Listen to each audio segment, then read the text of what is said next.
We started today, like so many others, when we were really looking upwards to the skies, expecting a show of fireworks from North Korea. That didn't come, and instead, suddenly diplomacy is laid on the table in front of everyone.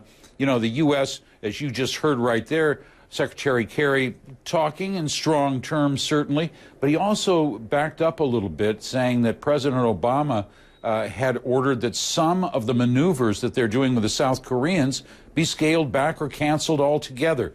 That is a fig leaf that's out there, a piece, an olive branch, if you will, that could help North Korea to back down a little bit in all of this. They hate these joint maneuvers. But at the same time, Mr. Kerry said the ball at this point is really in Kim Jong-un's court. It's up to Kim Jong-un what he decides to do. It's not going to change our current position, which is very, very clear. We will defend our allies. We will stand with South Korea, Japan, and others against these threats, and we will defend ourselves.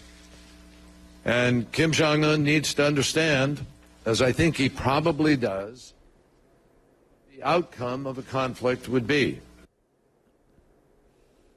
Now, earlier, he mentioned Japan there, Christy.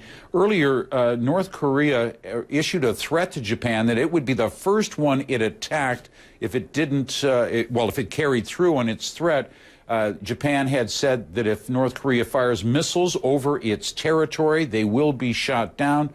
A very strong, fiery message there sent off to Japan, threatening it today. Much less talk about the missiles and Kim Jong-un's ballistic capabilities. So more warnings, more threats from North Korea this day. Diplomacy in action with the U.S. Secretary of State. They're in Seoul. The NATO chief is also in Seoul. What is he saying about the North Korean threat and how it pertains to the alliance? Well, he said, you know, they're very clear. They've come here to consult with the South Koreans, like-minded people. He talked to President Park Geun-hye. He said she appeared very open to talks with the North Koreans to carry it through if that will advance the cause of peace here. But he's frankly concerned because the missile technology being developed in North Korea is shared with countries like Iran, and that threatens the NATO sphere of influence. Here's what he had to say. Obviously, proliferation of weapons of mass destruction and their means of delivery, that is, missiles, constitute a real threat also to populations in NATO countries. But let me stress that I'm not here because NATO has any intention to engage as an alliance in this part of the world. We don't.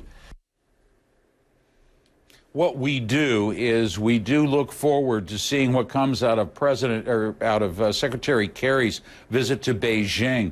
You know, that pullback on the maneuvers that was ordered by President Obama is something that China had hinted that it would like to see.